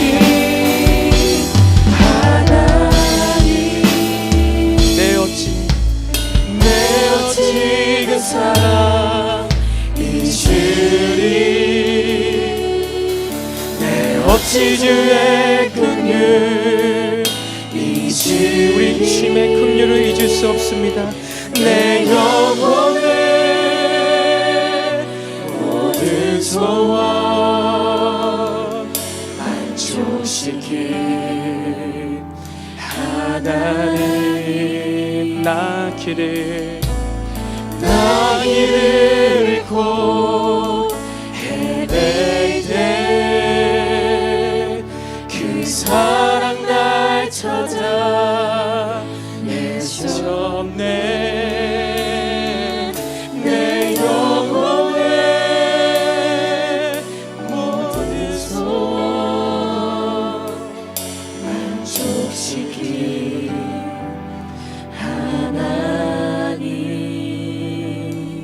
아멘. 주님 감사합니다. 그렇습니다. 주님의 임재 가운데 거하는 것은 그냥 단순한 1차원적인 주님 느낌이 아닙니다. 주님과의 인격적인 교제입니다. 날 찾아내시고 내가 잊을 수 없는 주님의 사랑을 다시 한번 묵상하는 것, 그것이 주님의 임재 가운데 거하는 것입니다. 주님, 우리가 교회 안에서 날마다 듣고 외치는 이 사랑, 우리 참된 우리 성경에서 말하고 있는 사랑, 하나님 아버지의 사랑, 그 예수님을 통해 보여주셨던 하나님의 사랑을 우리가 알고 실천하는 자가 되게 하여 주시옵소서. 마지막 때에 너무나 미혹당하고 유혹당하고 우리를 분열케 만들고 나뉘게 만드는 이 시대 분위기 가운데서 우리가 분열되지 않고 부르심을 감당할 수 있는 것, 아버지, 그것은 형제의 사랑을 실천하는 것입니다. 하나님의 사랑을 실천하는 것입니다. 하나님의 이 사랑을 우리가 행할 때 우리가 참된 사랑을 할 수 있습니다. 이것은 그냥 연약하기만 한 그러한 그냥 불쌍한 그러한 사랑이 아닙니다. 당당하고 바르고 아버지 떳떳한 그러한 사랑입니다. 아버지, 이제 우리가 이러한 바른 사랑을, 담대한 사랑을 실천할 수 있게 하여 주시옵소서. 그래서 이로 말미암아 무엇보다도 우리 공동체의 부르심을 아버지 우리가 잃지 않고 감당하고 행할 수 있는 우리 청년 공동체가 되게 하여 주시옵소서. 우리는 이 시대의 문화를 바꾸는 문화 번역가입니다. 아버지, 우리의 부르심은 우리 청년들의, 기독교인 청년들의 신앙생활, 가정생활, 직장생활, 학업생활, 아버지 그것을 바꾸는 것입니다. 가장 성경적으로 변화시키는 것입니다. 아버지, 나부터 먼저 그리스도인이 청년의 신앙생활을 바꿈으로 말미암아 세상을 향하여서 기독 청년들의 이러한 신앙생활, 가정생활, 사회생활, 직장생활, 학업생활을 어떻게 해야 되는지 보여줌으로써 아버지 우리의 부르심을 감당케 하게 하여 주시옵소서. 아버지, 이것을 위하여서 우리 각자에게 학업을 허락하시고 직장을 주시고 가정 또한 주신 줄로 믿습니다. 아버지, 우리가 이 부르심의 이 아버지 질서 안으로 들어와서 이 부르심 앞에 정렬되어서 이것을 감당해내면서 서로 사랑하게 하여 주시옵소서. 이 부르심의 기준이 없다면은 우리는 왜곡된 사랑을 할 수도 있습니다. 때로는 나 중심적인 사랑을 할 수도 있습니다. 아버지, 그만큼 부르심이 너무나 중요합니다. 우리 모두에게 이 부르심을 붙잡고 믿음생활, 신앙생활 할 수 있는 우리 모든 청년들이 다 되게 하여 주시옵소서. 주님, 우리가 오늘 마지막으로 결단하며 찬양했던 이것처럼 우리는 주의 사랑 잊을 수가 없습니다. 주의 긍휼을 잊을 수가 없습니다. 우리가 길을 잃고 어찌할 바를 모를 때, 내가 어디서 어떻게 예배를 드리고 어떤 말씀을 듣고 내가 무슨 공부를 했지 모를 때 나를 찾아내신 그 사랑을 발견케 하여 주시옵소서. 그것을 발견하고 그래서 우리의 모든 영혼의 소원을 만족시키고 우리 참된 행복을 주신 하나님 바라보며 우리 신앙생활 하게 하여 주시옵소서. 그렇게 하실 주님께 모든 감사와 찬양과 경배를 올려드리며 이 모든 말씀 예수님의 이름으로 기도드립니다. 아멘. 하늘에 계신 우리 아버지여, 이름이 거룩히 여김을 받으시오며 나라가 임하옵시며 뜻이 하늘에서 이루어진 것 같이 땅에서도 이루어지이다. 오늘날 우리에게 일용할 양식을 주옵시고 우리가 우리에게 죄진 자를 사하여 준 것 같이 우리 죄를 사하여 주옵시고 우리를 시험에 들게 하지 마옵시고 다만 악에서 구하옵소서. 대개 나라와 권세와 영광이 아버지께 영원히 있사옵나이다.